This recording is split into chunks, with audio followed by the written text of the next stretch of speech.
రాష్ట్రంలో 221 she teams పనిచేస్తున్నాయని అన్నారు. హోంమంత్రి నాయని నరసింహారెడ్డి మహిళల భద్రతకు ప్రభుత్వం ప్రాధాన్యత ఇస్తుందని అన్నారు. షీ టీమ్స్ తో మహిళలకు భద్రతా భావం పెరిగిందని అన్నారు. ఈవ్ టీజింగ్ చేస్తూ పట్టుబడిన వారికి పేరెంట్స్ సమక్షంలోనే కౌన్సిలింగ్ ఇస్తున్నామని అన్నారు. మహిళా భద్రత అనేది అత్యంత ఆవశ్యకం మరియు ప్రధానమైన అంశం.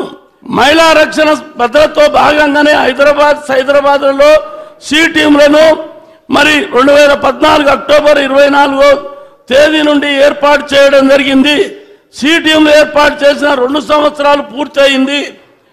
ఈ టీజింగ్ మహిళలపై వేధింపు నిరోధించే రాష్ట్రాన్ని మహిళలకు ఒక సురక్షితమైన రాష్ట్రంగా మార్చడమే వీటి ముఖ్య ఉద్దేశం. ప్రస్తుతం హైదరాబాద్ మహానగరంలో 100, రాచకొండ, సైబరాబాద్లో 11 షీ టీములు పనిచేస్తున్నాయి. ఈ టీములు కొత్తగా ఏర్పడిన కమిషనరేట్లలో కూడా 55 షీ టీములు పనిచేస్తున్నాయి. ఈ మహిళల రక్షణ కొరకు 24 గంటలు పనిచేస్తాయి. కొత్తగా ఏర్పడిన జిల్లాల్లో హెడ్ క్వార్టర్లో కూడా షీ టీములు ఏర్పాటు చేయడం జరిగింది.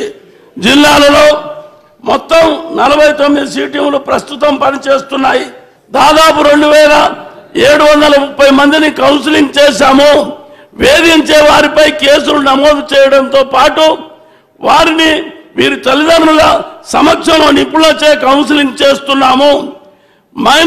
మైనర్ల విషయంలోనూ వారిలో పరివర్తన తేవడానికి ప్రభుత్వేతర నిపుణుల సహాయంతో కూడా తీసుకుంటున్నాం.